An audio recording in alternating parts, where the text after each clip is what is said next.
We had all read the script, and it said that something jumped out of John Hurt's chest, and his line was, "Oh my goo-ah," you know. That's what it said. They said, "What's it going to look like?" And I said, "Nobody's going to see it. Nobody'd seen it." We were told to just stay in our dressing rooms or hang out. We hung out for about 5 hours, 4 hours. I mean, nobody could figure out what the hell was going on.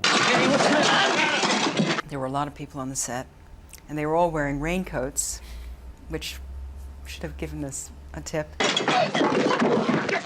There are buckets of offal all around. The formaldehyde smell was just unbelievable. It just, you would sort of gag as you would go into this set.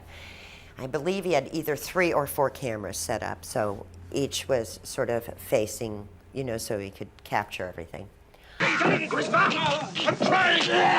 My favorite memory of Ron Shusett and Dan O'Bannon, the original writers, is they were over in a corner, and they were in their raincoats, and they were like, you know, it was like Christmas. They were like kids, practically jumping up and down. And I'm pretty sure Ridley had a sort of glint in his eye. That was the black hole at the heart of the picture. Was that going to work? And it did. I think it did. It did. They didn't have a lot of, you know, $1 million machinery underneath the table. As far as I remember, they had a rubber hose and a squeezy thing, and, you know, maybe a couple of wires. I've got poor old John lying there with his T-shirt on him, which has been carefully razor bladed here like that. So when it hits, the thing comes straight out. I want him on the table backwards, threshing, absolutely going.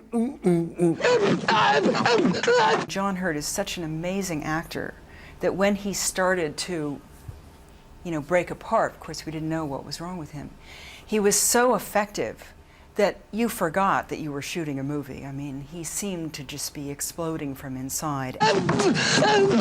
Sinew and muscle and lungs and heart are getting shredded. Wie eine Krankheit, die in einem drin ist, plötzlich sichtbar wird. He's now lying back like that with Roger Dickin jammed in his crotch with a thing like that, shaking his head going, "This is never going to work, this is never going to work." And all the actors standing on the kitchen table, all ready to go action and leap backwards, with all the airlines driving raspberry blood everywhere. I was told I'd get a little blood on me. I did not realize I had a jet pointed at my face. There was this beat of silence where blood went everywhere, it was like shooting blood out of a high pressure line. What you see was the first take and the only take that was of it. Those were genuine shock moments. Oh, God!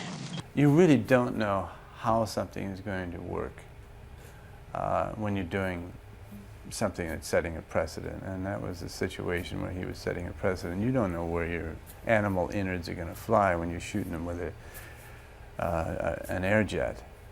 There's no way in the world, but it just happened that she was in the wrong spot. I think it was good acting, honestly. But thank God they didn't laugh, because if somebody had suddenly burst out laughing, we would have had to go back and start all over again. I think when you think of the concept of the chestburster, you start to feel strangled. It always bothers me when people talk about how it bursts out of someone's stomach, because that to me is not the same thing. That could just be a bad Mexican meal. But this idea that it takes root in your lungs, which is your connection to life. So you can't do that. You can't think of it. You start to sort of feel smothered almost right away. I do anyway, because I'm slightly claustrophobic. But that's where, you know, the fact that it gestates, you know, where you have that connection with life. When this bloody spectacle was first exhibited at preview screenings, it's alleged that some faint-hearted critics ran screaming up the aisles.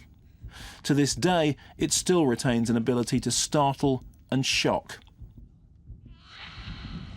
It's done so well, you can actually feel it moving inside you. I think it ties in with birth and fetus coming out. That's why it's instantly memorable. Now it's coming there. There he goes. Having just eaten my lunch, I can kind of sort of imagine how he's feeling. Totally real and gruesome and frightening.